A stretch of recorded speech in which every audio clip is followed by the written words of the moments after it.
গত 2 দিন আগে ভারতের তামিলনাড়ুতে বিজয় থালাপতি নাকি যেন নাম, ওনার নামটা আমি ভালো জানি না, বিজয় থালাপতি এরকমই দেখলাম পত্রিকায়। উনি ডাক দিয়েছে, বিদেশি সাংবাদিক আমি যাদের সাথে পরিচিত হয়েছিলাম ওই দিন, তারা পর্যন্ত বলেছে যে একটা দলের ডাকে এত মানুষ এক জায়গায় হয়, এটা পৃথিবীর মনে হয় প্রথম ইতিহাস। ওই সাংবাদিক ফ্রান্সে, উনি ইংরেজিতে বলছিলেন যে একটা দলের ডাকে এত মানুষ, এটা মনে হয় পৃথিবীর প্রথম ইতিহাস, এত মানুষ এক জায়গায় হয়নি। আর বাংলাদেশ জামাত ইসলামের আমির ডাক্তার শফিকুর রহমান ডাক দিয়েছিল 4 লাখ, আমার মনে হয় গণনার বাইরে। তাই আপনি কি মনে করছেন যে এই সমাবেশ যদি বাংলাদেশের আর 73টা দল আছে, যে কোনো দলকে করতে দেন তো 3 কোটি টাকা না, আমি 30 কোটি টাকা তাদেরকে বলবো খরচ করতে, তাও তারা এর অর্ধেক মানুষ নিয়ে আসতে পারবে না। কারণ আমরা যারা এদেশে জামাত ইসলামী থেকে ওই জায়গায় গিয়েছিলাম, এটা ইবাদত মনে করে গিয়েছিলাম, এটা একটা হিকমা। সংস্কার তো 1 বছর 1 মাস হয়ে গেল, যা আশা করেছিলাম কিছুই হয়নি। শুধু নাটোরে ডিসি গেছে কুষ্টিয়ায়, কুষ্টিয়ারটা কুমিল্লায়, মাল তো সব একই আছে। আমরা চাই যে দায়িত্ব ভার নিয়ে আপনি বসেছেন, এটা যেন কিছুদিনের ভেতরে অন্তত আমাদের দেখান, নয়তো আমরা বিশ্বাস হারিয়ে ফেলছি। অন্তত সংস্কার এবং দৃশ্যমান কয়েকটা বিচার দেখান। কথা বলেন না কেন যে একটা মহিলার সিদ্ধান্তের কারণে 2000 মানুষ অলরেডি বিদায় নিয়েছে? এটা সরকারি জরিপ, বেসরকারি জরিপ হচ্ছে 3432 জন। এতগুলো মানুষ যার কারণে দুনিয়া থেকে 24 সালেই বিদায় নিল, আর এই 15.5 বছর তো বাদই দিলাম। এখনো পর্যন্ত প্রায় 40,000-এর উপরে মানুষ বিভিন্ন হাসপাতালের বেডে, বাড়িতে কাতরাচ্ছে। একটা মানুষের কারণে যদি এরকম ক্ষতি হয়, তো তার কিছু করা দরকার না? আমরা চাই খুনি হাসিনার দৃশ্যমান বিচার যেন এদেশে তাড়াতাড়ি করা, নয়তো আবার কেউ খুনি হাসিনা হয়ে উঠবে। অনেকে আশা প্রকাশ করছে। আজকেও একটা মিছিল হয়েছে ঢাকাতে, পিঠের ওপরে বাম গেছে, তখন আবার সোজা হয়ে গেছে। আজকে বিকাল বেলা দেখবেন ফজলুর রহমান ফজল সাহেব উনি সংবাদ সম্মেলন করে বলছে, আমি জামাতকে কালো দল বলি নাই, মুখ স্লিপ হয়ে বেরিয়ে যেতে পারে, আমি বলি নাই। আমার মনে হয় কেউ পেছন দিয়ে কিছু দিয়েছে। আজকে বাংলাদেশ জামাত ইসলামী একামতে দিনের এ সংগঠন বাংলাদেশের ওয়ার্ড পর্যায় পর্যন্ত পৌঁছিয়ে গেছে, আলহামদুলিল্লাহ। প্রধান অতিথি বাংলাদেশ জামাত ইসলামী নাটোর জেলা শাখার শ্রদ্ধাভাজন জেলা আমির, বিশিষ্ট ইসলামী চিন্তাবিদ, শিক্ষাবিদ ডক্টর মীর নুরুল ইসলাম। প্রধান মেহমান এ আসনের বাংলাদেশ জামাত ইসলামী কর্তৃক মনোনীত এমপি নমিনি, ইসলামিক চিন্তাবিদ, শিক্ষাবিদ অধ্যাপক মাওলানা আব্দুল হাকিম। বিশেষ অতিথি জনাব মাওলানা হাবিবুর রহমান, আমির বাংলাদেশ জামাত ইসলামী বড়াইগ্রাম থানা শাখা। আব্দুল হান্নান বাদশাহ ভাই, আমির, সাবেক আমির বাংলাদেশ জামাত ইসলামী বোয়ালিয়া থানা শাখা, রাজশাহী মহানগর। এখানে উপস্থিত আছেন জনাব আবু বকর সিদ্দিক, সেক্রেটারি বাংলাদেশ জামাত ইসলামী বড়াইগ্রাম থানা শাখা। মাওলানা নুরুল আলম সিদ্দিকী, চান্দা ইউনিয়ন শাখার সম্মানিত আমির বাংলাদেশ জামাত ইসলামী। আলোচনা রেখেছেন মাওলানা আলী আকবর। আমার সাথে কুষ্টিয়া থেকে আজকে এসেছেন আপনাদের এলাকার সন্তান, আমাদের কুষ্টিয়া জেলা ছাত্র শিবিরের সভাপতি জনাব জাহাঙ্গীর আলম ভাই। সামনে বসা মুসলমান ভাইরা, পর্দার আড়ালের সম্মানিতা মা এবং বোনেরা, প্রশাসনের ভাইরা, প্রাণপ্রিয় নাটোরবাসী, আমরা আজকে যে দিনটা পার করছি এটা সফর মাসের 30 তারিখ। এই তো কিছুক্ষণ পরে যে 12টার সময়, রাত 12টা থেকে আরম্ভ হবে। রাত যেহেতু আরবিতে আগে আসে, রবিউল আওয়াল একটা মাস আছে, নাম জানেন না? একটা গুরুত্বপূর্ণ মাস আমাদের মুসলিমদের জন্যে। অনেকগুলো শিক্ষা এই মাস আমাদের দিতে আসতেছে, প্রায় 12টা শিক্ষা দিয়ে যাবে। যদিও 12ই রবিউল আওয়াল বলা হয় নবীজির জন্ম, মতভেদ আছে 9 রবিউল আওয়ালও বলা হয়, 12ই রবিউল আওয়াল যাই বলেন, প্রসিদ্ধ এবং বিশুদ্ধ মত 12 রবিউল আওয়ালই হবে। তারপরেও রবিউল আওয়ালের যেদিন নবীজি আসুক না কেন, আমরা এই মাসে যে শিক্ষাগুলো নবীজির মাধ্যমে আল্লাহ আমাদেরকে দিতে চেয়েছেন, প্রতিটি মাসেই শিক্ষা আছে আরবিতে। ইন্না ইদ্দাতাশ শুহুরি ইনদাল্লাহি 12 শাহরান ফি কিতাবিল্লাহ। আসমান আর জমিন আল্লাহ যেদিন তৈরি করেন, সেই দিন তার কিতাবের ভেতরে 12টা মাসের নাম তিনি লিপিবদ্ধ করেছিলেন, তার ভেতরে রবিউল আওয়াল আছে। যদিও কোরআনে কারিমে আল্লাহ 12টা মাসের নাম সরাসরি উল্লেখ করেননি, শুধু একটা মাসের নাম দিয়েছেন। কি বলেন তো? রমাদান। বাকি কোনো মাসের নাম কোরআনে নেই। ইন্না ইদ্দাতাশ শুহুরি ইনদাল্লাহি 12 শাহরান ফি কিতাবিল্লাহ। এই 12টা মাসের নাম আছে। আসমান জমিন আল্লাহ যেদিন বানিয়েছেন, ওই দিন তিনি লিপিবদ্ধ করেছেন এই 12টা মাসের নাম। তাহলে বলেন যে রবিউল আওয়াল 12টার পর থেকে যে আরম্ভ হবে, এটা কি বয়স 1-2 বছর, 5-7 বছর, কত হাজার হাজার বছর আমরা জানি না।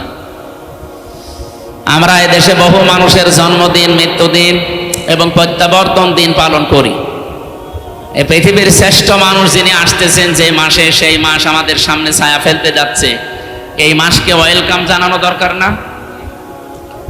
আমরা যে সমস্ত বিষয়গুলো ওয়েলকাম জানাই, স্বাগতম জানাই, ওগুলো স্বাগতম জানানোর মতো না। কুল বিফাদলিল্লাহি ওয়া বিরহমাতিহি ফাবিযালিকা ফালিয়াফরাহু হুয়া খায়রুম মিম্মা ইয়াজমাউন। আল্লাহ তাআলা বলেন সূরা ইউনূসের 58 নম্বর আয়াতে আছে, নবী আপনি বলেন, তাম দুনিয়া যা পেয়ে আনন্দে আছে, আমি আল্লাহ তোমাদের মাঝখানে যাকে পাঠাচ্ছি আনন্দের বিষয় সেই মুহাম্মদুর রাসূলুল্লাহ। সুতরাং তাকে যারা পেয়েছে তারা যেন আনন্দে থাকে বা আনন্দ করে। হুয়া খায়রুম মিম্মা ইয়াজমাউন। তামাম দুনিয়া যা পেয়ে, যা গেইন করে, যা অ্যাচিভ করে, যা অর্জন করে, আনন্দ করে, এগুলো একটাও স্থায়ী না। একটাও স্থায়ী, এমনকি কারো আদর্শ স্থায়ী না। এ পৃথিবীতে একজনের আদর্শ স্থায়ী এখন আছে, কিয়ামত পর্যন্ত থাকবে ইনশাআল্লাহ, মুহাম্মাদুর। সুতরাং তারা আদর্শে যারা আছেন তারা আনন্দ করতে পারে, তারা খুশি হতে পারেন মন থেকে, তারা উল্লাস করতে পারেন এই অর্থে যে আমি মুহাম্মাদুর রাসূলুল্লাহর উম্মত। হুয়া জিতাবাকুম, তিনিই তোমাদেরকে নির্বাচিত করেছেন। আমা জাআলা আলাইকুম ফিদ-দীনি মিন হারাজ। আর দিনের উপরে মুহাম্মাদুর রাসূলুল্লাহর আদর্শের উপরে চলতে গিয়ে যে সমস্ত বাধা বিপত্তি আসে, এগুলো আল্লাহ নিজের পক্ষ থেকে সব দায়িত্ব নিয়ে দূর করে দিয়েছে। আপনি কথার অর্থ বোঝেন? আজ আমরা বিশ্বনবীর আদর্শে যারা আছি, এদেশে বিপদ আপদ মুসিবত যাই আসুক না কেন, এটা আমি নিজে সরাতে পেরেছি, আপনি পারবেনও না। এ বিপদ আপদ মুসিবত ষড়যন্ত্র সব সরানোর দায়িত্ব কার? এই জন্য আমাদের কোনো টেনশন নেই। ওয়ালা তাহিনু ওয়ালা তাহজানু ওয়া আনতুমুল আ'লাউনা ইন কুনতুম মুমিনিন। কোনো ভয় নেই, কোনো টেনশন নেই, কোনো চিন্তাও নেই, এমনকি দুশ্চিন্তাগ্রস্ত হওয়াও নিষেধ মুমিনের। ইন কুনতুম মুমিনিন, যদি মুমিন হতে পারো, ওয়া আনতুমুল আ'লাউনা, তোমরা বিজয়ী হবে না, হবেই। আমি আরবি গ্রামার পড়ে দেখেছি, মুবতাদা সবসময় মারেফা হয়, খবর হয় নাকেরা, অনির্দিষ্ট। কিন্তু খবরও যদি নির্দিষ্ট হয়ে যায়, মারেফা হয়, তাহলে ইফিদুল হাসরা, হসরের ফায়দা দেয়। তখন বাংলা অর্থ দাঁড়ায়, শেষে হর্ষাই দেওয়া লাগে। আল্লাহ তাআলা ওয়া আনতুম আ'লাউনা দিতে পারতেন, আলিফ লাম বাদ দিলেও আমি অর্থ করতে পারতাম। যারা আলেম আছে তারা আলিফ লাম বাদ দিয়ে পড়তে দেন, আমি নেড়া আরবি সব জের জবর দিয়ে দেব। আমি অর্থও আপনি বাংলা ভাষা, ইংরেজি ভাষায় করে দেব। কিন্তু আনতুমুর আ'লাউনার আগে আলিফ লাম দিলেন। আমরা চিন্তা ভাবনা করে দেখলাম, এখানে আলিফ লাম দেওয়ার কারণ আল্লাহ নিজে দায়িত্ব নিয়ে গ্যারান্টি দিচ্ছেন, তোমরা বিজয়ী হবেই। একটা শর্ত তো লাগিয়েছেন, ইন কুনতুম মুমিনিন, যদি মুমিন হতে পারো। বলেন তো, বিজয় দেওয়ার একচ্ছত্র মালিকানা কার? আরো জোরে বলেন। মুক্তিযুদ্ধ হয়েছিল 71 সালে। আল্লাহ যদি বিজয় না দিতেন, এদেশের যত মানুষ ছিল সবাই মিলে মুক্তিযুদ্ধ করলেও জয় পাওয়া সম্ভব ছিল, এটা আমরা বিশ্বাস করি। কিন্তু ফৌজ পাগলা বিশ্বাস করে। অজু পাগলা, গত কয়েকদিন আগে বলেছি যে ফজরের নামাজ যদি পড়বেন, কোরআন শরীফ পড়বেন, এরপরে মুক্তিযুদ্ধর গান বাজাবেন। একটা কথা হইল, যদি কোরআন শরীফ পড়ার পরে যদি বলতো আপনারা হাদিস পড়বেন কয়েকটা, এরপরে দেশের জন্য দোয়া করবেন, তো মেনে নিতাম। মুক্তিযুদ্ধের গান বাজানো লাগবে কোন কারণে? মুক্তিযুদ্ধ হয়েছিল, স্বাধীন হয়েছিলাম, আল্লাহ বিজয় দিয়েছিলেন। এটা কোনো মানুষের কৃতিত্ব না, মানুষ কাজ করেছে, এতটুকু দায়িত্ব তার। বিজয় দেওয়ার একচ্ছত্র মালিকানা আমরা বিশ্বাস করি। আরো জোরে বলেন। এই আয়াতের ভেতরে ছিল বিজয় আল্লাহ দেবেই, তাহলে বিজয় দেওয়ার একচ্ছত্র মালিকানা আল্লাহ। তাহলে মমিন হওয়ার দায়িত্ব কার? বলেন বলেন। ও বলছে আল্লাহর। আল্লাহ মমিন হবে? আল্লাহ তো মমিন আছে। আল্লাহর যে ৫,০০০ নাম, তার ভেতরে আমরা ৯৯টা কম বেশি জানি। এখানে মমিন নামে একটা নাম নেই। আল্লাহ তো নিজে মমিন আছে, উনি আবার মমিন হবে কেন? ওনার ওপর বিশ্বাস করে আমাদের মমিন হওয়া লাগবে। তাহলে আমরা আজ আনন্দিত এই কারণে যে আমরা এমন একজনের উম্মত, তার উম্মত হওয়ার জন্য নির্বাচিত হওয়া লাগে। হুয়াজ তাবাকুম, তিনি তোমাদেরকে নির্বাচিত করেন। আমার প্রশ্ন, নির্বাচিত হওয়া লাগে যেই পদ্ধতিতে, তার নাম কি? নির্বাচন। আপনারা কি ঘুমিয়ে গেলেন? বলেন, নির্বাচিত হওয়া লাগে যে পদ্ধতিতে, এর নাম কি? এই যে এই 17 বছর চলছে, নির্বাচন হয়েছে। আমার এখন 33 বছর। 18 বছর থেকে যদি ভোট দিতে আরম্ভ করতাম, আমি 3 বার ভোট দিতে পারতাম, একবারও পারি না। তার মানে অন্তত এই আমার বয়সী যারা, এই 30, 32, 33 বছর যাদের বয়স, তারা নির্বাচন কি এটা আমরা জানি না। তাহলে এতদিন যারা আমাদের মাথার উপরে নির্বাচিত আমরা এই কথা বলে চালিয়েছে, এরা ডাহা মিথ্যাবাদী না? যেটা পালিয়েছে ওটা এখনো মুখ জোর করছে যে আমি নির্বাচিত ছিলাম, আমারে উৎখাত করা হয়েছে। এত বড় শয়তান আর এত বড় মিথ্যাবাদী। আপনি নির্বাচিত ছিলেন, কে বলে আপনাকে নির্বাচিত? নির্বাচনই তো হয়নি, নির্বাচিত হইলেন কি করে? নির্বাচিত তো হওয়া লাগে নির্বাচনের মাধ্যমে। এই কথা বলেন না কেন? সুতরাং আগামীতে অনেকে চোরা গলি দিয়ে এদিক ওদিক দিয়ে আবার ওই কাজ করতে চাচ্ছে না। এদেশে নির্বাচনের বাইরে কেউ নির্বাচিত হতে আর পারবেন না। আমি খোলাখুলি বলছি, এটা রেকর্ড হচ্ছে, সারা দেশে যাচ্ছে। অনেকেই সত্য মিথ্যা মিলিয়ে বিভিন্ন ষড়যন্ত্রের মাধ্যমে তারা জানাতে চায় বাংলাদেশ জামাত ইসলামী নাকি ষড়যন্ত্র করছে দেশে যেন নির্বাচন না হয়। এই যে কোরআন শরীফ আমার হাতে, এটা ডাহা মিথ্যা কথা। এই 1 বছর 1 মাসের ভেতরে বাংলাদেশ জামাত ইসলামী শুধু একমাত্র দল যারা নির্বাচনের সব কাজ অলরেডি আরম্ভ করে দিয়েছে। আপনি বলেন তো, এটা কি মিথ্যা কথা বললাম? এখনো কোন দলের লোক এইভাবে মাঠে নেমেছে? আমরা তো নেমেছি আগে। আপনি কোন কারণে এই দলের উপরে মিথ্যা তহমত চাপিয়ে দেন? মিথ্যা চাপাতে চাপাতে এখন আর জায়গা নেই। সুতরাং যারা এই ষড়যন্ত্রমূলক কথা বলছেন, আপনারা থামবেন। গত পরশুদিন কি হয়েছে রাতের বেলা আপনারা জানেন। গোপন সংবাদ এদেশে যা আরম্ভ করেছেন, আপনাদের 1 বছর 1 মাসের তালিকা কিন্তু বিশ্ব আন্তর্জাতিক মডেল যারা অনেকেই পেয়েছে হাতে, তারা আপনাদেরকেও দিতে চাচ্ছে না। আর মিথ্যা তহমত আমাদের উপরে যা লাগিয়েছেন, এই কয়েকদিন ধরে যেটা চলছে, বিশেষ করে চরমপন্থার সাথে মৌলবাদ নাম দিয়ে এদেশের মুসলমানদেরকে অনেকেই এখনো পর্যন্ত কালার করার চেষ্টায় আছে এই বিশ্বের মডেলদের কাছে। আমি খোলাখুলি বলছি, এ কথাটা ওনার না, যে বলেছে তার নাম নিলাম না। এ কথা দাদারা শিখিয়েছে এতদিন খনি হাসিনাকে, ওই কথা এখন শেখাচ্ছে অনেককে। ওনার মতো যদি আবার ফাঁদে পা দেন, উনি তো অন্তত শ্বশুর বাড়ি পেয়েছে, আপনার তো শ্বশুর বাড়ি এই দেশে, আপনি কি করবেন তখন? এই জন্য কারো কালো ফাঁদে পা দেওয়া যাবে না, চিন্তা ভাবনা করি। শেষে আপনারাও পাবেন না, ইসলামের হাতেও দিলেন না। শেষ পর্যন্ত এটা দেখবেন সাদা চামড়া যারা, তারা অন্য একটা ব্যবস্থা করে ফেলবে। এখন তো অন্তত দাঁড়িয়ে রাখতে সুযোগ পাচ্ছে, নামাজ পড়তে যেতে পারেন মসজিদে। আমরা বাদ দিয়ে যদি অন্য কেউ শকুনের মতো এসে এই জায়গাটা দখল করে আবার একবার নিতে পারে না, তখন মসজিদেও যেতে পারবেন না, কপাল থাপড়িয়ে মরবে। আশা করছি রেকর্ড হচ্ছে বলে সারা দেশে যাবে, আমি সতর্ক করলাম, এটা আমি গোপনে জানি। আল্লাহ আমাদেরকে সব কিছু থেকে হেফাজত করুন। আমাদেরকে নির্বাচিত করেছেন কে বলেন? কি হওয়ার জন্যে?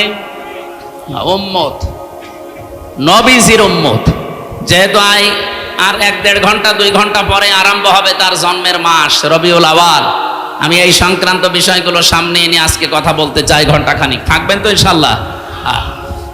এখানে একেবারে নিস্তব্ধ হয়ে যাবেন, ভালো করে শুনবেন। যে আল্লাহ আমাদেরকে অন্তত এই গুরুত্বপূর্ণ একটা মাসে, সফর মাস শেষের দিকে রবিউল আওয়াল আসতেছে, তিনি আমাদেরকে কোরআন কেন্দ্রিক জীবন গঠন করার জন্য, রসুলের সুন্নাহ কেন্দ্রিক জীবন গঠন করার জন্য আজকের এই আয়োজনে হাজির হবার তৌফিক দিয়েছে। এখানে দল মত নির্বিশেষে সবাই আছি আমরা। আমাদের পরিচয় এখন একটাই, আল্লাহর বান্দা, রাসূলুল্লাহর উম্মত। আর অন্য কোনো পরিচয় আছে? ওগুলো সব বাদ দেন। যে আল্লাহ আমাদেরকে সত্যিই বাড়ি থেকে পর্যন্ত নিয়ে এসে বসিয়ে রেখেছেন, আমি আসার সময় আমার পা দেবে যাচ্ছিল, তার মানে জায়গাটা এখনো ভেজা কাদা, নিচ দিয়ে এখনো পর্যন্ত ঠান্ডা উঠতেছে, বৃষ্টি কখন নেমে যায় এখন তার গ্যারান্টি নেই। এই জন্য আমরা খুব তাড়াতাড়ি করব। খুশি হয়ে বলেন আলহামদুলিল্লাহ। দরুদ আর সালাম পাঠ করার মাধ্যমে আজকে আমরা আরম্ভ করছি রবিউল আওয়াল। রবিউল শব্দের শাব্দিক অর্থ হচ্ছে বসন্ত, আওয়াল মানে প্রথম, প্রথম বসন্ত। বসন্ত কি খারাপ? এটা আসলে সব সজীবতা ফিরে পায়। এ পৃথিবী ঠিক ওই রকম অকেজো হয়ে গিয়েছিল। রব্বুল আলামিন বলেন লাকাদ মান্নাল্লাহু আলাল মুমিনিনা ইয বাআসা ফীহিম রাসূলাম মিন আনফুসিহিম ইয়াতলু আলাইহিম আয়াতিহি ওয়া ইউযাক্কিহিম ওয়া ইউআল্লিমুহুমুল কিতাবা ওয়াল হিকমা ইলা আখিরি আয়াত। সূরা আলে ইমরান থেকে বলছি 164 নম্বর আয়াতে আছে, আল্লাহ পাক বলেন লাকাদ মান্নাল্লাহ, অবশ্যই আমি আল্লাহ মানন করেছি, অনুগ্রহ করেছি, আলাল মুমিনিনা, পৃথিবীর মুমিনদের উপরে। আমরা যারা ঈমান এনে মুমিনের দাবি করছি, আমাদের উপরে সবচাইতে বড় মানান, অনুগ্রহ, দয়া আল্লাহর কি? ইয বাআসা ফীহিম রাসূলা, আমি একজন রাসূল পাঠিয়েছি তোমাদের মাঝে, এটা সবচাইতে বড় মানন আল্লাহর। তাফসীর আমি পড়তে গিয়ে আয়াতের থেকে দেখেছি পৃথিবীতে যত দয়া, যত রহমত, যত মানান, অনুগ্রহ আল্লাহ দিয়েছেন, সবচাইতে বড় দয়া আল্লাহর কাছ থেকে এসেছে 3টা। 1 নম্বরে কোরআনে কারীম, 2 নম্বরে মুহাম্মদুর রাসূলুল্লাহ, 3 নম্বরে আমরা মার বাবা পেয়েছি, এটা আল্লাহর রহমত। যাদের বেঁচে আছে রহমত বেঁচে আছে, যাদের মারা গেছে তার রহমত আর দুনিয়ায় নেই। তাহলে 2 নম্বরের ব্যাখ্যা বলছিলাম, বিশ্বনবীকে আমাদের মাঝে আল্লাহ পাঠিয়েছেন রহমত, মানান, অনুগ্রহ, দয়া হিসাবে। কি করতেন তিনি? ইয়াতলু আলাইহিম আয়াতিহি, তিনি আল্লাহর আয়াত তেলাওয়াত করে আমাদেরকে শোনাতেন। আজ ওপেন বলছি, আজ যত রকমের কথা বিভিন্ন রাজনৈতিক দল, বিশেষ করে বাংলাদেশে যারা দিন কায়েম করতে চান, তাদের উপরে আপনারা ছড়িয়ে দেন, তাদের উপরে আপনারা বসিয়ে দেন, তাদের উপরে আপনারা চাপিয়ে দেন। তাদেরকে বলছি, যে মানুষগুলো বাংলাদেশে বলেন আমরা নবীওয়ালা কাজ করি, এই বাংলাদেশ সহ বিশ্বে নবীওয়ালা কাজ করছে যারা এই 4টা কর্মসূচি হাতে নিয়েছে। 1 নম্বরে ইয়াতলু আলাইহিম আয়াতিহি, যারা আল্লাহর আয়াত তেলাওয়াত করে মানুষকে শোনায়। আরে ভাই, আমি তো নিজে সাক্ষী দিচ্ছি, এতদিন তো ওইভাবে অ্যাক্টিভ ছিলাম না। জেল থেকে বের হয়ে অ্যাক্টিভ হয়ে দেখলাম বাংলাদেশ জামায়াতে ইসলামী এবং ইসলামী ছাত্র শিবির আর ইসলামী ছাত্রী সংস্থা, এই 3টার ভেতরে আমি শুধু পেয়েছি তারা কোরআন তেলাওয়াত করে আগে মানুষকে শোনাবে। এটা প্রথম কর্মসূচি। এটা শোনাতে হলে নিজের যোগ্যতা লাগবে, এই জন্য তাদের 15টা পয়েন্ট প্রতিদিন লেখা লাগে। তার প্রথম পয়েন্টে আপনি কোরআন শরীফ কয় আয়াত পড়েন, বুঝে পড়েন না আন্দাজে পড়েন, ওইটাও আবার লেখা লাগবে। হাদিস আপনি কয়টা পড়েন, বুঝে পড়েন না, ব্যাখ্যা সহ পড়েন না, আন্দাজে পড়েন, ওইটাও লেখা লাগবে। আরো তো 13টা বাদ দিলাম। আপনি এই দুইটায় ধরেন, নবীওয়ালা কাজ করতে হলে অবশ্যই আপনাকে কোরআন জানা লাগবে। এক কথা বলেন না কেন? বাংলাদেশ জামাত ইসলামীতে যোগ দিতে হলে আপনাকে যদি আস্তে আস্তে উপরে উঠতে হয়, মাস্ট বি কোরআন জানা লাগবে। জামাতের কোন রকম হয়েছে কোরআন পড়তে পারে না, আপনি বাংলাদেশ পুরাটা যদি দেখাতে পারেন, আমি ওয়াজ বাদ দিয়ে দেব। আমি নিজে তো সারা দেশে গেছি, আমার নিজের জেলা থেকেও বলছি। আমার মতো আমির হামজা, আমি হাফেজ, কোরআনের উপর আমার অনার্স মাস্টার্স করা। আমার রকম হতে গিয়ে যিনি দায়িত্বে এসেছিলেন ঢাকা থেকে 120টা প্রশ্ন করেছি। আমার মতো মানুষ 120টা প্রশ্ন, কোরআন কেন্দ্রিক প্রায় 20টা, পরিবার নিয়ে 20টা। এতদিন পর্দার ওয়াজ করেছি, কিন্তু খাস পর্দা কি এটা আমি নিজেও ওভাবে মানতাম না। অক্টোবরের 13 তারিখে রোকন হওয়ার পর থেকে আমি বাস্তবে দেখেছি যে পর্দা কি জিনিস আর কেন করা লাগে। জামাত ইসলামীর কথা আমি এই জন্য বলছি, বাংলাদেশে 73টা সংগঠন আছে, দল আছে। কোন দলে আপনি কাজ করলে জামাত কর্মী মানে সমাজকর্মী, অন্য দলের কোন কর্মী মানে সমাজকর্মী আমি পাইনি। কিন্তু জামাত ইসলামের কর্মী হতে হলে আপনাকে আগে সমাজকর্মী হওয়া লাগবে। এটা বানিয়ে বললাম? আপনি সারা বাংলাদেশের 56,000 বর্গ মাইলে যেখানে জামাত কর্মী দেখবি না, দেখবেন সে সমাজকর্মী। তার যতটুকু ইনকাম আছে ওই টাকা দিয়ে হলেও, দলীয় ভাবে হলেও, এলাকার মানুষকে নিয়ে হলেও সে সামাজিক কোনো কর্মকাণ্ডের সাথে দেখবেন লেগে আছে। এই জন্য আমরা গ্যারান্টি দিতে পারি, বাংলাদেশে জামাত ইসলামীতে ছোট থেকে বড় পর্যন্ত যারা আছে কেউ চাঁদাবাজি করে না। রবিউল আউয়াল মাসের যে 12টা শিক্ষা বলছিলাম না, তার একটা শিক্ষা আছে। আমরা শেষ পর্যন্ত ঘন্টাখানিক কথা বলতে চাই, থাকবেন তো? গুরুত্বপূর্ণ কিছু তথ্য নিয়ে আসবো ইনশাআল্লাহ। আমার ভাইরা, খুব অল্প সময়ের ভেতরে যেহেতু কথা শেষ করা লাগবে, নবীওয়ালা কাজ করতে হলে 4টা কর্মসূচি হাতে নেওয়া লাগে। 1 নাম্বারে আপনি আল্লাহর আয়াত তেলাওয়াত করে মানুষকে শোনাবেন, দাওয়াত দেবেন। এটা জামাত ইসলামীর ভেতরে আমি পেয়েছি। এই জন্য নবীওয়ালা কাজ যদি কেউ করে তাহলে দেশে জামাত ইসলামী করছে। 2 নাম্বারে ওয়াইজাক্কিহিম, তারা পবিত্রকরণ। এই যে সংস্কার বলছেন, এটা এই শব্দ থেকে নেওয়া। সংস্কার তো 1 বছর 1 মাস হয়ে গেল, যা আশা করেছিলাম কিছুই হয়নি। শুধু নাটোরে ডিসি গেছে কুষ্টিয়ায়, কুষ্টিয়ারটা কুমিল্লায়, মাল তো সব একই আছে। আমরা চাই যে দায়িত্ব ভার নিয়ে আপনি বসেছেন, এটা যেন কিছুদিনের ভেতরে অন্তত আমাদের দেখান, নয়তো আমরা বিশ্বাস হারিয়ে ফেলছি। অন্তত সংস্কার এবং দৃশ্যমান কয়েকটা বিচার দেখান। এক কথা বলে না কেন যে একটা মহিলার সিদ্ধান্তের কারণে 2000 মানুষ অলরেডি বিদায় নিয়েছে।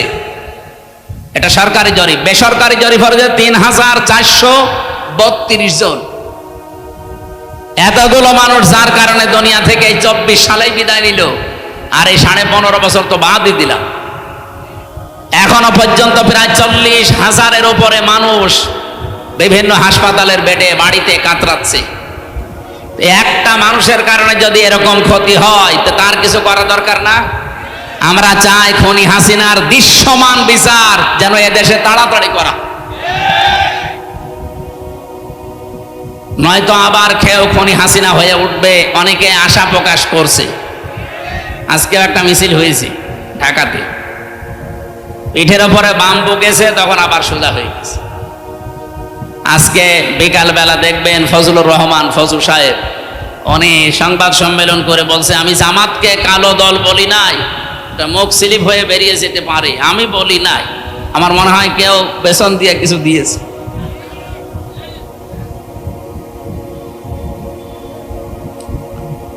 আমার ভাইরা, আমি শুধু ইঙ্গিত দিয়ে গেলাম।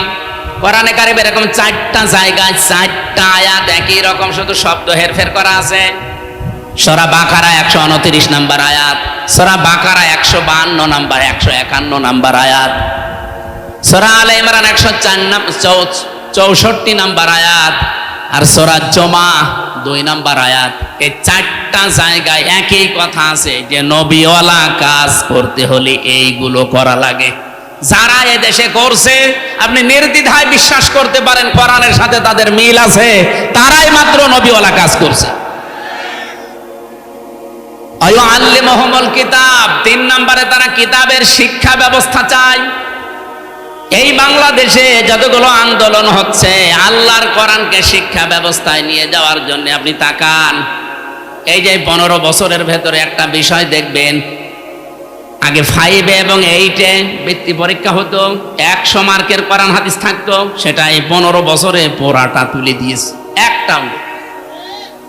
আমরা দাবি জানিয়েছি, আমরা আহ্বান জানাচ্ছি, যেহেতু আপনি 2 জন নবীর নাম নিয়ে বসে আছেন, ডক্টর মোহাম্মদ ইউনুস, কয়জন নবীর নাম?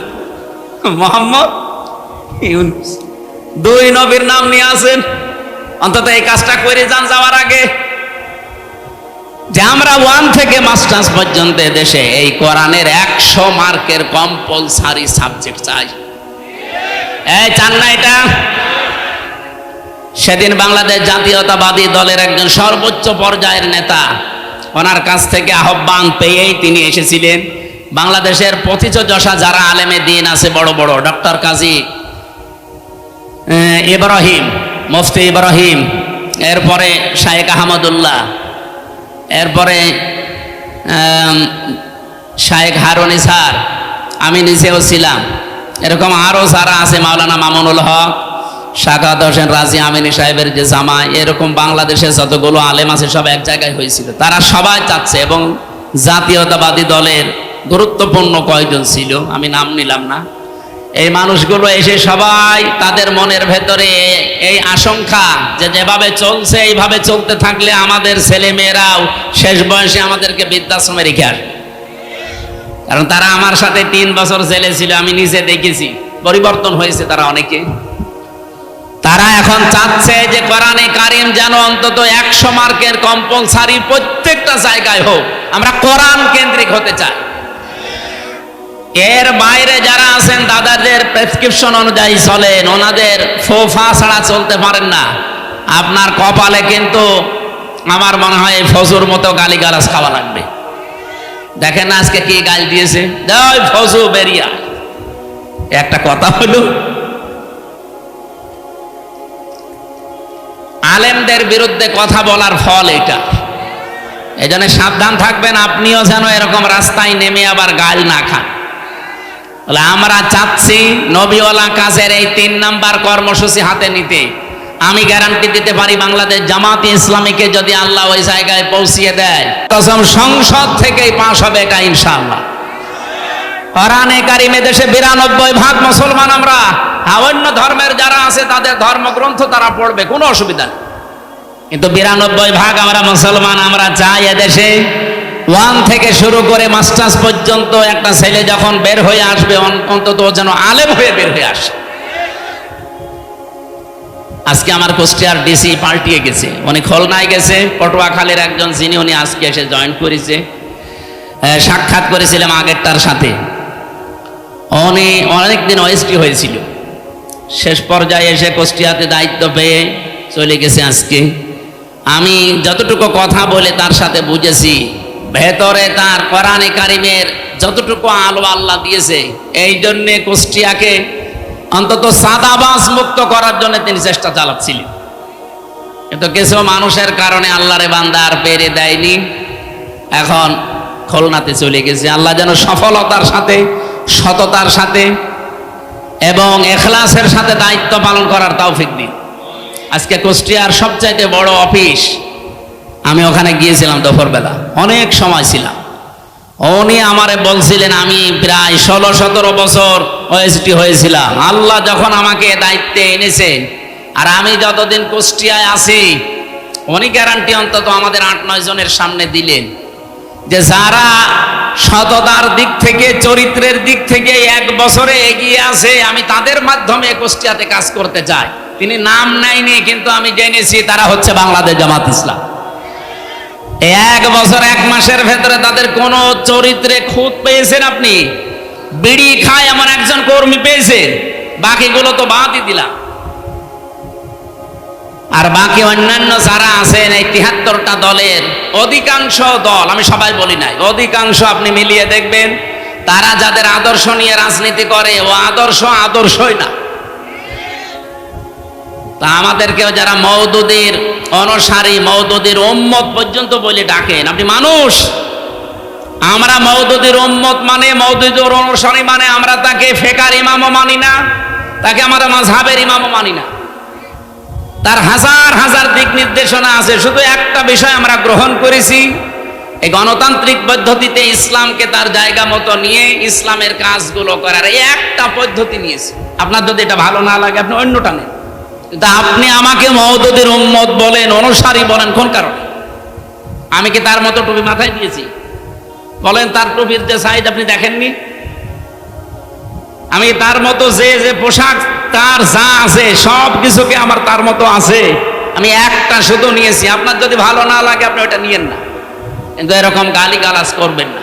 এটা কিন্তু আর আগস্টের 5 তারিখের আগে নেই, 24 সালের, এখন 25 সালের সেপ্টেম্বরের কয় তারিখ আজকে? আগস্টের 25 তারিখ চলছে। সুতরাং আমরা সাবধান হব। এখন আর আমাদের মুখে যেহেতু লাগাম নেই, সত্য কথা বলতে আর কোনো বাধা আছে? আগেও বলতে পারতাম, কিন্তু মুখ চেপে ধরা হতো। এখন চেপে ধরেন তো দেখি। আর আসবেন না আমি জানি, আসবেন কি করে? আপনি তো পালিয়েছেন। আমার ভাইরা, নবীওয়ালা কাজের যে দোহাই দিয়ে আমরা অনেকে মানুষকে ধোকা দিচ্ছি, আজকে আমি বলতাম না এটা। শুধুমাত্র তেলাওয়াতকৃত আয়াতটা, এই সূরা কি আনআম 165টা আয়াত আছে, এটা নাজিল হয়েছে মক্কায়। এখান থেকে একটা বিষয় আমার মাথার ভেতরে ঘুরপাক খাচ্ছে, এই কারণে নিয়ে আসলাম এটা। 4 নাম্বারটা আগে বলি, তারপরে আমি বলছি। ওয়াল হিকমা, হিকমতের সাথে কাজ করা লাগবে। আজ যারা কথা মিডিয়ার সামনে এসে আলেম নামে কলঙ্ক, তারা আলেম নাম নিয়ে এগুলো বলেন যে 5 কোটি মানুষ এক জায়গায় হলেই কি ইসলাম কায়েম হয়ে যাবে? 5 কোটি না, এ বাংলাদেশের সব মানুষ এক জায়গায় হলেও ইসলাম কায়েম হবে, কথা আমরা বলি না। ঢাকার মহাসমাবেশে ইসলাম কায়েম হয়ে যাবে কথা কেউ বলেছে বাংলাদেশে? বলেন। আপনি আগ বাড়িয়ে বলতে গেলেন মানে অবশ্যই আপনার পেছনে কেউ কাতুকুতু দিচ্ছে। কেউ না জানুক, আমরা তো জানি। 5 কোটি 5 লাখ 5,000 মানুষ এক জায়গায় হলে ইসলাম কায়েম হবে কথা আমরা যেহেতু বলি না, সুতরাং এইটা আমাদের দিকে চাপিয়ে আপনি কোন দিকে ইঙ্গিত করছেন আপনি ভালো জানেন, আমরাও হালকা জানি। আমরা এটা হিকমত হিসাবে এই অনুষ্ঠানটা করতে যদিও 3 কোটি 3.5 কোটি টাকা খরচ, কিন্তু এটার দ্বারা ইসলামের, বিশেষ করে এদেশে ইসলামপন্থী মুসলমানদের যা হয়েছে 100 বছরও এটা হয়নি। এক সমাবেশে আন্তর্জাতিক মহল থেকে বিশেষ করে যতগুলো রাষ্ট্রদূত বিশ্বের কাজ করে এই দেশে, সব এখন জামাত অফিসে এসে ধর্ণা দেয়।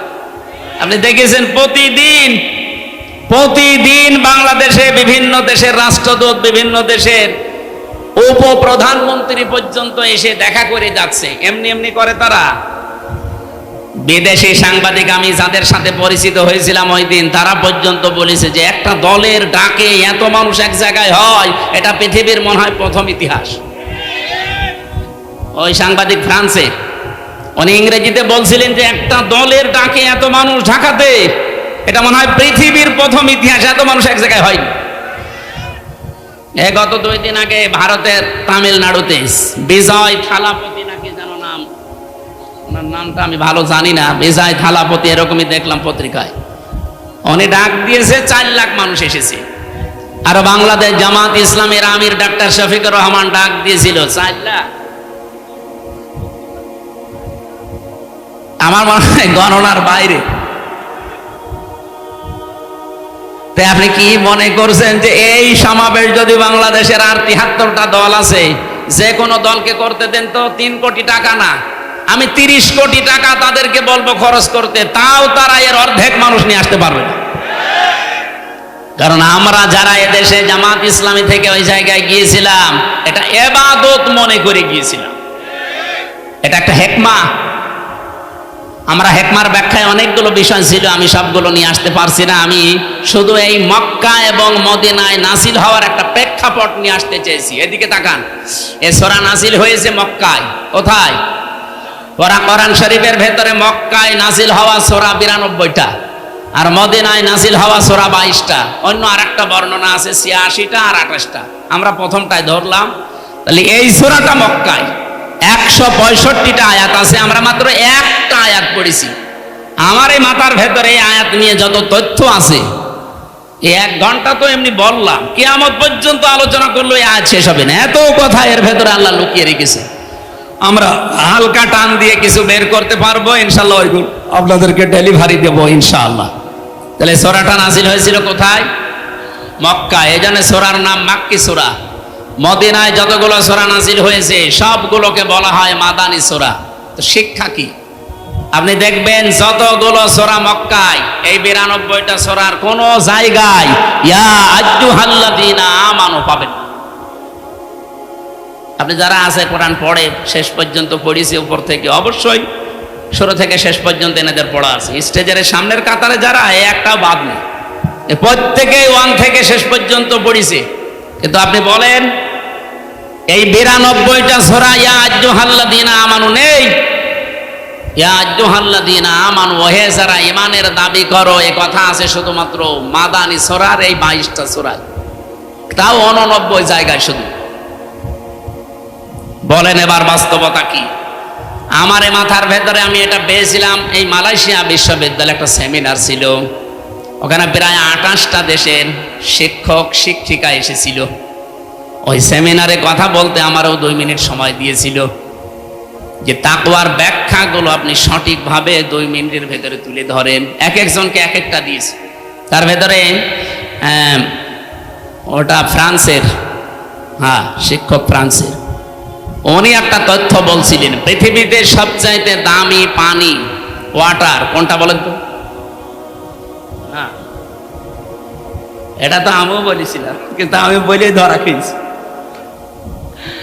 আরে ভাই, 1 গ্লাস জমজমের পানি কয় টাকা? আমার কাছে আছে, আমি 5 লিটার পানি কিনে নিয়ে আসলাম, আসার সময় 12 টাকা নিল। 12 টাকা মানে বাংলাদেশে মনে হয় 380 টাকা। 1 টাকায় 32 টাকা, তো সেই হিসাবে 380 টাকা না কত হয়, তাও 5 লিটার। 1 গ্লাস পানির দাম খুব বেশি হলেও কত, 20-22 টাকা হবে বাংলাদেশে। এবার বাস্তবতা বলেন, পৃথিবীতে সবচাইতে এখন দামি পানি যেটা, না অ্যাকোয়া ক্রিস্টালা, ওই যে নীতা আম্বানির বউ, নীতা আম্বানি পান করে, কি না, কি আম্বানি ওনার নাম? মুকেশ আম্বানির স্ত্রী নীতা আম্বানি। এটা স্বর্ণের কি যেন মিশিয়ে দেয় ওর ভেতরে, খুব দামি পানি। 1 লিটার পানির দাম বাংলাদেশের 3.5 লাখ টাকা। আমার মনে হয় মহিলার যদি 24 ঘন্টায় অন্তত 3-4 বোতল পানিও লাগে, 3-4 লিটার, কত টাকার পানি লাগতে পারে আপনি বলেন তো? 10-12 লাখ টাকার শুধু পানি খরচ হয় তার, আর বাকি যা তো বাদই দিলাম। এই পানিটা খুব দামি পানি। এই প্রশ্নের উত্তর আমি ওই দিন, আমিও আপনাদের মতো একেবারে হুসুকে বাঙালি, জমজমের পানি, জমজমের পানি। আমার এই হিসাব মিলিয়ে স্যার আমারে জিজ্ঞাসা করছে কোথা থেকে এসেছেন। আমি বললাম, আরবিতে বললাম, যেহেতু মেন বাংলাদেশ। উনি আরবি, ইংরেজি অনেকগুলো ভাষা আয়ত্তে আছে ওনার। আমারে বলছে যে এইভাবে লেখাপড়া করলে হবে, বিশ্ব সম্পর্কে জানা লাগবে না? তো ওই সেমিনারে একটা বিষয় আমি পেয়েছিলাম এইটা, তার ভেতরে যেহেতু জ্ঞান অর্জন করলে ওইটা আবার পৌঁছিয়ে দেওয়া লাগে। এ নির্দেশ কার? বাল্লেগো আন্নি ওয়ালাও, একটা বাক্য যদি জানো ওটা পৌঁছিয়ে দাও। সেই হিসাবে আমি পৌঁছিয়ে দিতে চাই, সঠিকভাবে তুলে ধরবো। মানবেন তো ইনশাল্লাহ? আপনি আবার মনে করেন না যে হুজুর টেনে কথা বলছে না। এই যে কোরআন শরীফ আমার সামনে, আল্লাহর কসম আমি যা শুনেছি বুঝেছি ওইভাবে বলছি। বলেন 92টা সূরা আল্লাহ নাযিল করলেন মক্কায়, একটা জায়গায় ওই ইয়া আইয়ুহাল্লাযীনা আমানু বললেন না। বলেন তো মক্কায় কি ওই সময় ইমানদার একটাও ছিল না? এক কথা বলেন না কেন? এই যে 13 বছর নবীজি মক্কায় ছিলেন, যতগুলো সূরা নাযিল হয়েছে একটা সূরায়ও আল্লাহ ইয়া আইয়ুহাল্লাযিনা আমানু বলেননি। ঈমানদার আছে, স্বয়ং নবী আছে, নিজে আবু বকর সিদ্দিক আছে, হযরত ওমর আছে, যিনি জান্নাতের গ্যারান্টি দুনিয়ায় পেয়েছেন, এই মানুষ আছে, অথচ আল্লাহ ইয়া আইয়ুহাল্লাযিনা আমানু দেননি। কেন? কারণ ওই সময় রাষ্ট্রের দায়িত্বে ছিল আবু জেহেল। কে ছিল? আরো জোরে বলেন। এই মানুষগুলোই মক্কা থেকে মদিনায় হিজরত করে সেখানে মাত্র 10 বছর রাষ্ট্রের নায়ক হচ্ছেন মুহাম্মাদুর। এই জন্য আমার গজলের ভেতরে শেষ কলি এইটা ছিল, শুধু মেষ চড়ানোই সুন্নত না, রাষ্ট্রনায়ক হওয়া সুন্নত। কে কথা বলেন না কেন?